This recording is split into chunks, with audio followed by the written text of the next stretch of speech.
ಸನ್ಮಾನ್ಯ ಅಧ್ಯಕ್ಷರೇ, ತಾವು ತಗೊಂಡ ತೀರ್ಮಾನಕ್ಕೆ ನಾವು ಬದ್ಧರಿರ್ತೇವೆ, ಪ್ಲೀಸ್. ಆದರೆ ನಮ್ಮದೊಂದು ಮನವಿ, ಇದರಲ್ಲಿ ಅವರು ಪಾರ್ಟಿನೇ, ನಾನು ಮಾತಾಡೋದು ನಮ್ಮ ಅವರ ಈ ಗೊಂದಾಟ್ಲ ನಿಮ್ಮವ್ರಿಗೂ ಬರೋದು ಬೇಡ ಅನ್ನೋದೇ ನಮ್ಮ ಆಲೋಚನೆ. ಯಾವುದೇ ತನಿಖೆ ನಿಷ್ಪಕ್ಷಪಾತವಾಗಿ ತಾವು ನೇಮಿಸೋ ಟೀಮಿಂದ ಆಗಲಿ ಅಂತ ನಮ್ಗೆ ವಿಶ್ವಾಸ ಇಲ್ಲ. ಆ ಸರ್ಕಾರದವ್ರು ಮಾಡೋ ತನಿಖೆನಲ್ಲಿ ನಮಗಿಲ್ಲ. ನಾವು ಸರ್ಕಾರದ ಮೇಲೆ ಮಾಡೋಕೆ ನಂಬಿಕೆ ಇಲ್ಲ, ಸೀಮಿತ ಹಂಗಾರೆ ವ್ಯವಸ್ಥೆ ಬಗ್ಗೆ ನಿಮ್ಗೆ ನಂಬಿಕೆ ಇಲ್ಲ ಸರ್. ಎರಡನೇದು ತಮಗೆ ಸೀಮಿತವಾಗಿ ತಾವೇನು ವಿಷಯ ರೈಸ್ ಮಾಡಿದ್ರಿ ಅಷ್ಟಕ್ಕೆ ಆರ್ಡರ್ ಮಾಡಿ ನಾವು ತಲೆ ಬಗ್ಗಿಸ್ತೀವಿ, ನೀವು ಕೊಡೋ ಶಿಕ್ಷಣ ನಾವು ಅನುಭವಿಸ್ತೀವಿ, ದಯಮಾಡಿ ಅಲ್ಲಿ ಕನ್ಫೈನ್ ಆಗ್ಬೇಕು ಸರ್. ಅವರು ಉದ್ದಕ್ಕೆ ಹೋದ್ರು, ಅವ್ರು ಮುಂದಕ್ಕೆ ಹೋದ್ರು. ನಾನು ಸರ್ಕಾರ ಮಾಡಿದ ದಿವಸದಿಂದ ಇಲ್ಲಿವರೆಗೆ ಅಂತ ಟರ್ಮ್ಸ್ ಆಫ್ ರೆಫರೆನ್ಸ್ ತಗೊಂಡ್ರೆ we are not adapt to that decision. ಇವರೆಲ್ಲ ಅದನ್ನೆಲ್ಲ ನಮಗೆ ತೀರ್ಮಾನ ಹೇಳಕ್ಕೆ ತಾವು ನಿಷ್ಪಕ್ಷಪಾತವಾಗಿ ವಹಿಸ್ಬೇಕು ಸರ್. ನೀವು ಯಾರನ್ನಾರ ನೇಮಿಸಿ, question please don't bring in government here. ತರಬಾರ್ದು ಸರ್. ಸನ್ಮಾನ್ಯ ಅಧ್ಯಕ್ಷರೇ, ಮಾಧವಸ್ವಾಮಿ ಅವರ ಸಲಹೆಯನ್ನು ಕೊಟ್ಟಿದ್ದಾರೆ, ಅದಕ್ಕೂ ನಾವು ತಯಾರಾಗಿದ್ದೇವೆ. ತಾವೇ ತೀರ್ಮಾನ ಮಾಡಿ, ತಾವೇ ತೀರ್ಮಾನ ಮಾಡಿ ಅದಕ್ಕೆ ತಯಾರಾಗಿದ್ದೆ ನಾನು. ಇದರಲ್ಲಿ ಅಧ್ಯಕ್ಷರೇ, ಈ ಒಂದು ಪ್ರಕರಣದಲ್ಲಿ ಕೇವಲ ತಮ್ಮೊಬ್ಬರ ಬಗ್ಗೆ ಚರ್ಚೆ ಆಗಿರ್ತಕ್ಕಂಥದ್ದಲ್ಲ, ಹಲವಾರು ಗೌರವಾನ್ವಿತ ಸದಸ್ಯರುಗಳ ಹೆಸರು ಬಂದಿದೆ, ಅವರಿಗೆಲ್ಲ ರಕ್ಷಣೆ ಕೊಡಬೇಕಾದಂಥವ್ರು ತಾವೇ. ನಾನು ಇವರಲ್ಲಿ ಬಹಳ ಸಂಪೂರ್ಣವಾದಂಥ ಈ ಒಂದು ವಿಷಯದಲ್ಲಿ ತಮಗೆ ಬಿಡ್ತೀನಿ ವಿವೇಚನೆಗೆ. ತಮ್ಮಿಂದಲೇ ಒಂದು ಸಮಿತಿ ರಚನೆ ಆಗಬೇಕು ಅಂತಕ್ಕಂಥವರೆಲ್ಲ ಬೈಕೆ ಇದ್ದರೆ ತಾವೇ ಅದರ ನೇತೃತ್ವ ವಹಿಸಿ ನೀವೇ ತೀರ್ಮಾನ ಮಾಡಿದ್ದೆ. ಸನ್ಮಾನ್ಯ ಸಭಾಧ್ಯಕ್ಷರು, ನಾನು ಇದುವರೆಗೂ ಎದ್ದಿಲ್ಲ. ದಯಮಾಡಿ ನಾವ್ಯಾಕೆ ವಿರೋಧ ಮಾಡ್ತೀವಿ ಸರ್ಕಾರದ ಕಡೆಯಿಂದ ಅಂದ್ರೆ, ಸನ್ಮಾನ್ಯ ಮುಖ್ಯಮಂತ್ರಿಗಳು ಹೇಳಿದ್ರು ನಾನೇ ಮಾಡಿಸಿದ್ದೀನಿ ಅಂತ ಹೇಳಿ ಹೇಳಲಿಕ್ಕೆ ಅವಕಾಶ ಇಲ್ಲ ಅಂದ್ರೆ ನಾವು ಗಲಾಟೆ ಮಾಡ್ಬೇಕಾಗ್ತದ. ಚೆನ್ನಾಗಿ ನಡೆದಿದೆ, ದಯಮಾಡಿ ಸಹಕರಿಸಿ. ಸನ್ಮಾನ್ಯ ಸಭಾಧ್ಯಕ್ಷರ ಕೇಳಬೇಕಲ್ಲ, ಕೇಳಿ ತೀರ್ಮಾನಕ್ಕೆ ಬರ್ಬೇಕು. ಪ್ರತಿಭಟನೆ ಮಾಡ್ಬೇಕು ಹೇಳಿಪ್ಪ. ಸನ್ಮಾನ್ಯ ಸಭಾಧ್ಯಕ್ಷರ, ಈ ಘಟನೆ ನಡೆದ ಕೇಳ್ತೀನಿ ಸರ್, ಈ ಘಟನೆ ನಡೆದ ಮಾರನೇ ದಿನ ಬೆಳಗ್ಗೆ ಸನ್ಮಾನ್ಯ ಮುಖ್ಯಮಂತ್ರಿಗಳೇ ಹೇಳಿದ್ದಾರೆ ನಾನೇ ಮಾಡಿಸಿದ್ದೀನಿ ಅಂತ. ದಯಮಾಡಿ ತಾವೇನು ಪರಿಗಣಿಸ್ಬೇಕು. ಅದಕ್ಕಾಗಿ ದಯಮಾಡಿ ಅವ್ರು ಮಾತಾಡ್ಲಿ. ಸೀಮಿತವಾದ್ದು ತನಿಖೆ ಮಾಡಿಸಿ ಸರ್, ಮಿಕ್ಕಿದ ಬೇರೆ ಫೋರಮ್ ಅಲ್ಲಿ ಮಾತಾಡ್ತೀವಿ ನಾವು. ಕರ್ನಲ್ ಸಾಹೇಬ್ರೆ ಪ್ಲೀಸ್ ಇಲ್ದಾಗಿ ಬೇಡ ಸರ್, ಅದು ಯಾವ ರೆಫರೆನ್ಸ್ ಬೇಕಾಗಿಲ್ಲ. ತಮಗೆ ಕಳಂಕ ತರೋಂಥ ಸ್ಥಿತಿ ನಿರ್ಮಾಣ ಆಗಿರೋದ್ರ ಬಗ್ಗೆ ತಾವು ಯಾರಿಂದೆಲ್ಲಾರು ತನಿಖೆ ಮಾಡಿಸಿ ಸರ್. ಸದನದ ಗೌರವಕ್ಕೆ ನಾವು ಇವತ್ತು ತಲೆ ಬಗ್ಸಿದ್ದೀವಿ ಸರ್. ಅಧ್ಯಕ್ಷರೇ, ಬಹಳ ದೀರ್ಘವಾಗಿ ಚರ್ಚೆ ಆಗಿದೆ. ಮೊನ್ನೆ ಮುಖ್ಯಮಂತ್ರಿಗಳು ಕೂಡ ಇದು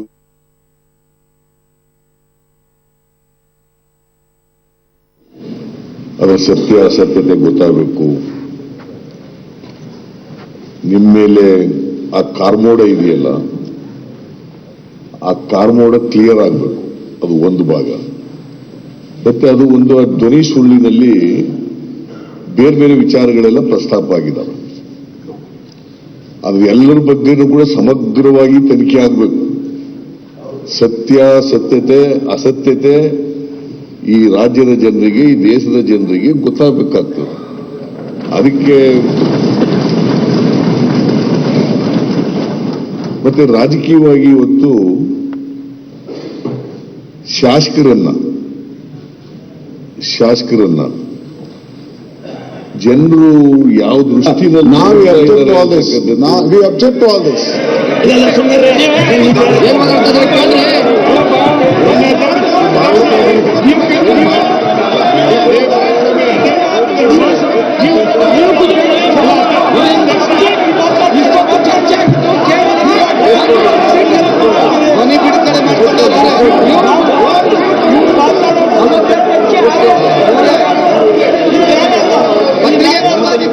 ಮಾಧ್ಯಮ ಕೊಡ್ತಾ ತಮ್ಮ ಎಲ್ಲ ಕೂತ್ರು.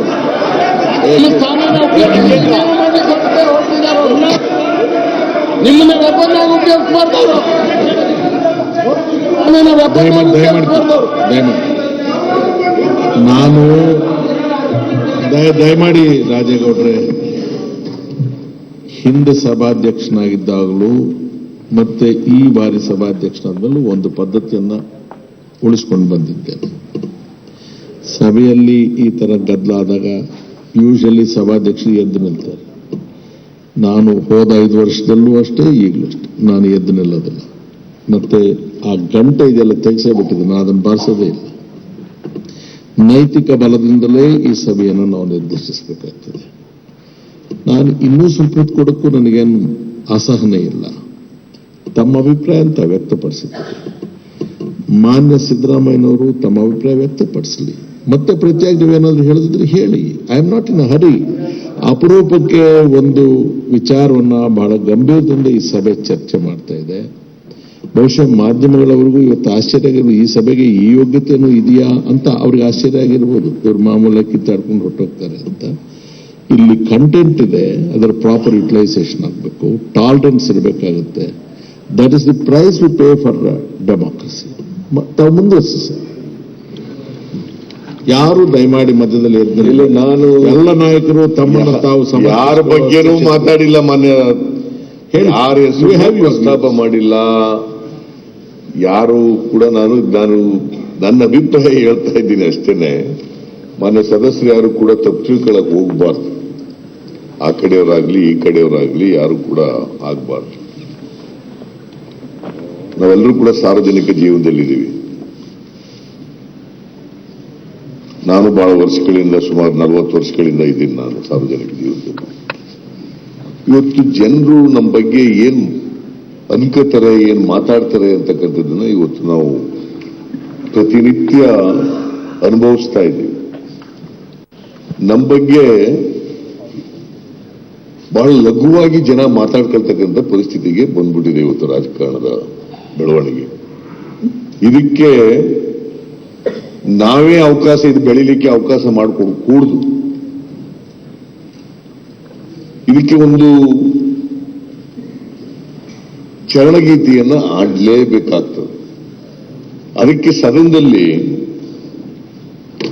ಇದು ಆಗಿರ್ತಕ್ಕಂಥ ಬೆಳವಣಿಗೆ ನನ್ನ ಪ್ರಕಾರ ಒಳ್ಳೇದೇ ಆಯ್ತೇನೋ ಅಂತ ಅನಿಸುತ್ತೆ ನನಗೆ.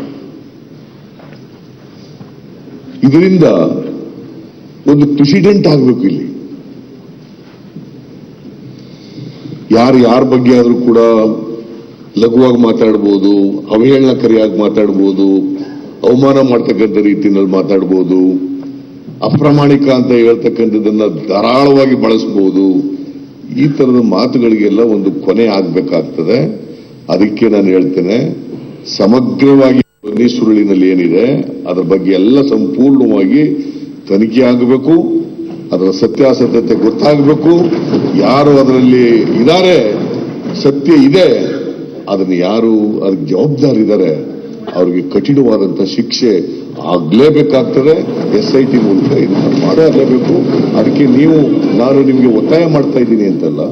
C you have to uphold the dignity of this house. You are the custodian of this house. ನಮ್ಮೆಲ್ಲರದು ಕೂಡ ಮಾನ ಮರ್ಯಾದೆ ಕಾಪಾಡ್ತಕ್ಕಂಥದ್ದು ಕೂಡ ನಿಮಗಿದೆ. ಅದರಿಂದ ನಾವು ಕೂಡ ನಮಗೆ ಒಂದು ಮಾರ್ಗದರ್ಶನ ಆಗಬೇಕಾಗ್ತದೆ. ನಾವು ಮುಂದೆ ಹೇಗೆ ನಡ್ಕೋಬೇಕು ಅನ್ನೋದ್ರ ಬಗ್ಗೆನೂ ಕೂಡ ಅದು ಒಂದು ದಾರಿದೀಪ ಆಗಬೇಕಾಗ್ತದೆ. ಅದಕ್ಕೆ ಇದು ಸಮಗ್ರವಾದಂಥ ತನಿಖೆ ಆಗಲೇಬೇಕು. ನಿಮಗೆ ನೋವಾಗಿದೆ ನಿಜ, ನಮಗೂ ಕೂಡ ನೋವಾಗಿದೆ. ನಿಮ್ಗೆ ನೋವಾದರೆ ನಮಗೂ ನೋವಾದಾಗೇನೆ.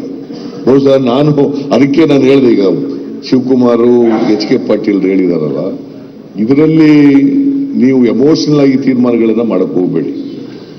ಒಟ್ಟಾರೆಯಾಗಿ ಸಮಗ್ರವಾಗಿ ಈ ಸದನದ ಗೌರವವನ್ನು ಎತ್ತಿಳಿತಕ್ಕಂಥ, ಆ ಸ್ಥಾನದ ಗೌರವವನ್ನು ಎತ್ತಿಳಿತಕ್ಕಂಥಕ್ಕೋಸ್ಕರವಾಗಿ ಸಮಗ್ರ ತನಿಖೆ ಆಗಲೇಬೇಕಾಗ್ತದೆ. ತಪ್ಪಿತಸ್ಥರು ಶಿಕ್ಷೆ ಅನುಭವಿಸಲೇಬೇಕಾಗ್ತದೆ. ಉಪ್ಪಿಂದವರು ನೀರು ಕುಡಿಲೇಬೇಕಾಗ್ತದೆ. ಅದಕ್ಕೆ ನೀವು ನಿರ್ಣಯ ಮಾಡಬೇಕು ಅಂತೇಳಿ ನಾನು ಮುಖ್ಯಮಂತ್ರಿಗಳು ಹೇಳೋದಕ್ಕೆ ನನ್ನ ಧ್ವನಿಗೂಡಿಸ್ತಕ್ಕಂಥ ಕೆಲಸ ಮಾಡ್ತೀನಿ. ಸರ್, ಇವತ್ತು ಇಶ್ಯೂ ಬಂದಿದ್ದು ತಮ್ಮದು. ನಿಮ್ಮ ಬಗ್ಗೆ ನಾವು ಬಹಳ ಗೌರವ ಇಟ್ಕೊಂಡು ಈಗಲೂ ಇದ್ದೀವಿ, ಮುಂದೆ ಇರ್ತೀವಿ. ತಮಗೇನು ಅಪಚಾರ ಆಗಿದೆ, ತಮ್ಮ ಹೆಸರಿಗೆ ಏನು ಕಳಂಕ ಬಂದಿದೆ ಅದು ತೊಡೆದಾಕೋದು ಈ ಸಭೆ ಗೌರವ ಅಂತ ನಾನು ಭಾವಿಸಿದ್ದೀನಿ. ಇವತ್ತಿನ ಚರ್ಚೆಗೆ ಸೀಮಿತವಾಗಿ ದಯಮಾಡಿ ಇವತ್ತಿನ ಚರ್ಚೆನಲ್ಲಿ ನಿಮ್ಮ ಮೇಲೆ ಏನಾದರೂ ಆಪಾದನೆ ಮಾಡಿದ್ರೆ ಅಥವಾ ಏನಾದರೂ ಕೆಟ್ಟ ಮಾತಾಡಿದ್ರೆ ತನಿಖೆ ಮಾಡೋದು, ಕ್ರಮ ಜರುಗಿಸೋದಕ್ಕೆ ನಾವು ರಾಜಿ. ಮಿಕ್ಕಿದ್ದೆಲ್ಲ ಬೇಕಂದ್ರೆ ನಮಗೂ ಅವಕಾಶ ಕೊಡಿ, ಇನ್ನೊಂದು ದಿವಸ ಕೂತ್ಕೊಳ್ಳೋಣ, ಮಾತಾಡೋಣ. ಈಗ ನಾವು ಮಾತಾಡ್ಬಿಟ್ರೆ ನಿಮಗೆ ಅವಮಾನ ಆಗ್ಬೋದು ಅನ್ನೋ ಫೀಲಿಂಗಲ್ಲಿ ನಾವಿದ್ದೀವಿ. ನಿಮ್ಮನ್ನ ಸಪ್ರೇಟ್ ಮಾಡೋಣ ಫಸ್ಟ್. ತಾವು ಆ ವ್ಯಾಪ್ತಿಯಿಂದ ಆಚೇರಿ ಚರ್ಚೆಗಳಾಗ್ಲಿ, ಅವರು ಮಾತಾಡ್ಲಿ, ನಾವು ಮಾತಾಡ್ತೀವಿ.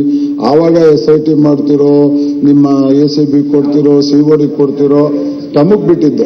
ಇವತ್ತು ಪ್ರಸ್ತುತ ಇವತ್ತು ನಾವು ಎಲ್ಲರೂ ಸಹಮತ ಇದ್ದೀವಿ.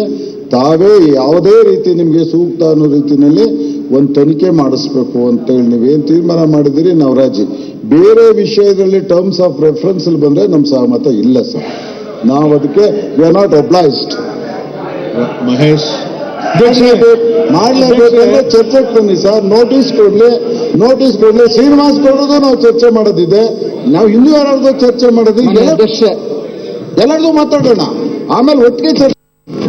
ನಮ್ಮ ಹತ್ರ ಯಾರು ಬಂದವರು, ನಿಮ್ಮ ಹತ್ರ ಯಾರು ಹೋಗಿದ್ರು, ನೀವೇನು ಹೇಳಿದ್ರಿ, ನಾವೇನು ಹೇಳಿದ್ವಿ, ಎಲ್ಲ ಚರ್ಚೆ ಆಗ್ಬಿಡಲಿ. Everything B open. ಆಮೇಲೆ ಚರ್ಚೆ ಕೊಡಿ, ಆಮೇಲೆ ಅಪಾಯಿಂಟ್ ಮಾಡಿ. ಎಲ್ಲ ನಮ್ಮ ತಮ್ಮ ಸ್ಥಾನಕ್ಕೆ ಸೀಮಿತವಾಗಿ ತಮ್ಮ ಸ್ಥಾನಕ್ಕೆ ಅನಾವಶ್ಯಕವಾಗಿ ದಿನೇಶ್ ಅವರು ಇನ್ನೊಬ್ಬರು ಶಾಸಕರ ಹೆಸರು ತೆಗಿತದೆ. ಇದುವರೆಗೂ ಈ ಸದನ ನಡೆದಿದೆ, ಯಾರ ಹೆಸರು ಕೂಡ ತೆಗಿಲಿಲ್ಲ. ಆದ್ರೆ ನಮ್ಮ ಗೌರವದ ಶಾಸಕರಾದಂತಹ ಮಧುಸ್ವಾಮಿ ಅವರು ಅನಾವಶ್ಯಕವಾಗಿ ಶ್ರೀನಿವಾಸ ಗೌಡ್ರ ಹೆಸರು ತೆಗೆದಿದ್ದೀರಾ. ಇದು ಅವಶ್ಯಕತೆ ಇರಲಿಲ್ಲ. ಯಾಕಂತ ಹೇಳಿದ್ರೆ ಸಭಾಧ್ಯಕ್ಷರ ಒಂದು ನೇತೃತ್ವದಲ್ಲಿ ಶ್ರೀನಿವಾಸ ಗೌಡ್ರ ಎಲ್ಲ ಚರ್ಚೆ ದಯವಿಟ್ಟು ನೀವು ಅರ್ಥ ಮಾಡ್ಕೊಳ್ಳಿ. ನಿಮ್ಮ ಬಗ್ಗೆ ಗೌರವ ಇದೆ ನಿಮಗೆ. ಅಧ್ಯಕ್ಷರೇ, ಸಾರಾ ಮಹೇಶ್, ಅಧ್ಯಕ್ಷರೇ, ಸಾರಾ ಮಹೇಶ್, ಮೊನ್ನೆ ನಡೆದಂತ ಒಂದು ನಾನು ಎಲ್ಲರಿಗೂ ಕೇಳ್ತೇನೆ, ಮಾಧ್ಯಮದವರಿಗೆ ನಾನು ಎಲ್ಲೋ ಮೊಟಕು ಮಾಡಿದೆ ಅನ್ನೋ ಅಭಿಪ್ರಾಯ ಬರೋದೇ ಬೇಡ. Let the whole steam come out, don't be in hurry. ಅನೇಕ ಹಿರಿಯರು ಅವರ ಅಭಿಪ್ರಾಯವನ್ನು ಹಂಚ್ಕೊಂಡಿದ್ದಾರೆ. ನಮ್ಮ ಹಿರಿಯರಾದಂಥ ಈಶ್ವರಪ್ಪನವರು ಒಂದು ಮಾತನ್ನು ಹೇಳಿದ್ರು, ಇದು ಒಂದು ದೇವಾಲಯ, ಇಲ್ಲಿ ನೀವು ದೇವರಿರೋ ಹಾಗೆ ಅಂಥೇಳಿ ನಾವು ಮತ್ತು ಸಾರ್ವಜನಿಕರು ಅಂದ್ಕೊಂಡಿದ್ವಿ.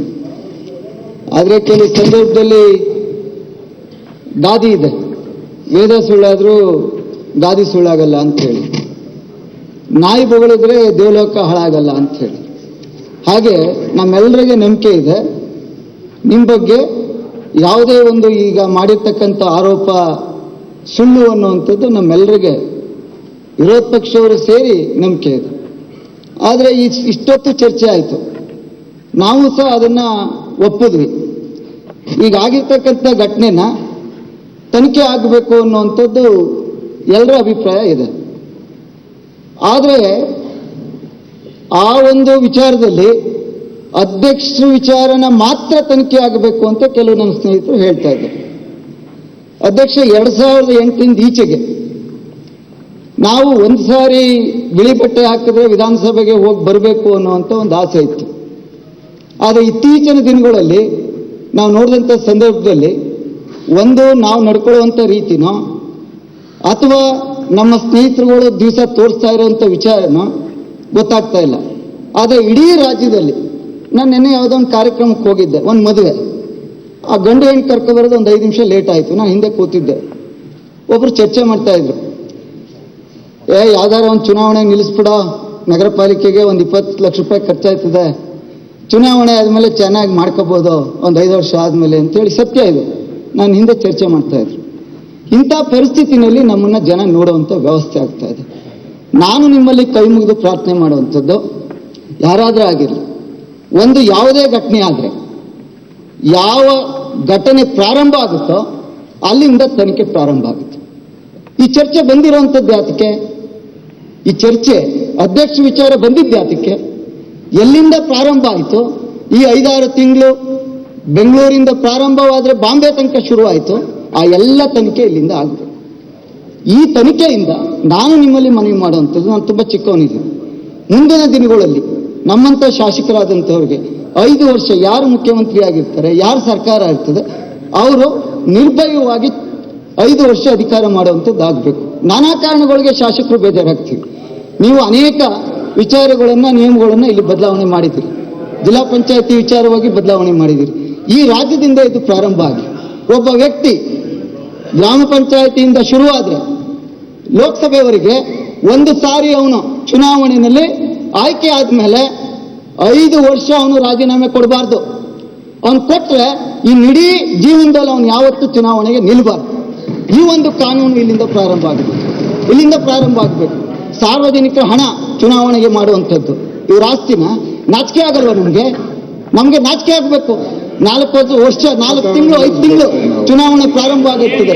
ಆ ಕಾರಣದಿಂದ ನಾನು ನಿಮ್ಮಲ್ಲಿ ಮನವಿ ಮಾಡುವಂಥದ್ದು, ಎಲ್ಲರೂ ಅವರವರ ಅಭಿಪ್ರಾಯಗಳನ್ನು ನಾನು ನಿಮ್ಮಲ್ಲಿ ಮನವಿ ಯಾವ್ದು ಆಕ್ಷೇಪರವಾಗಿದ್ರೆ ನಾನೇ ನಿಲ್ಲಿಸ್ತೇನೆ. ನಾನು ನಿಮ್ಮಲ್ಲಿ ಮನವಿ ಮಾಡುವಂಥದ್ದು, ಕೈ ಮುಗಿದು ಪ್ರಾರ್ಥನೆ ಮಾಡ್ತೀನಿ, ಇಲ್ಲಿಂದ ಪ್ರಾರಂಭ ಆಗಿ ಈ ತನಿಖೆ ಎಲ್ಲಿಂದ ಪ್ರಾರಂಭ ಆಯಿತೋ ಅಲ್ಲಿಂದನೇ ಪ್ರಾರಂಭ ಆಗಿ ಯಾರು ತಪ್ಪಿತಸ್ಥರಿದ್ದಾರೆ, ಮಾನ್ಯ ಮುಖ್ಯಮಂತ್ರಿಗಳಿದ್ದಾರ, ವಿರೋಧ ಪಕ್ಷದವರು ಇದ್ದಾರ, ಅಥವಾ ಇನ್ನೊಬ್ರು ಇದ್ದಾರ, ಅಥವಾ ನಾನಿದ್ದೀನ, ತನಿಖೆ ಆಗಿ ಅವ್ರ ಮೇಲೆ ಕ್ರಮ ಆಗಬೇಕು ಅಂತೇಳಿ ನಾನು ನಿಮ್ಮಲ್ಲಿ ಕೈ ಮುಗಿ ಅಧ್ಯಕ್ಷರೇ 2008 ಹೆಸರು ಹೇಳಿದ್ದಾರೆ.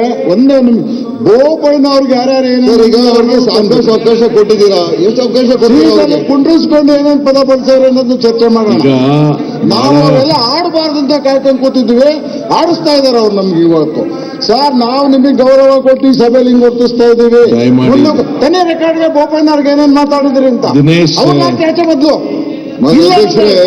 ಅಂದು ಫ್ಲೋರ್ ಆಫ್ ಯೋಚನೆ ಪದ ಬಳಸೋರು ಹೇಳಿ ಸರ್. ನನಗೆ ಅವ್ರು ಸ್ಪೀಕರ್ ಅಲ್ಲ, ಅವಕಾಶ ಕೊಟ್ಟಿದ್ದಕ್ಕೆ ತನ್ನಿ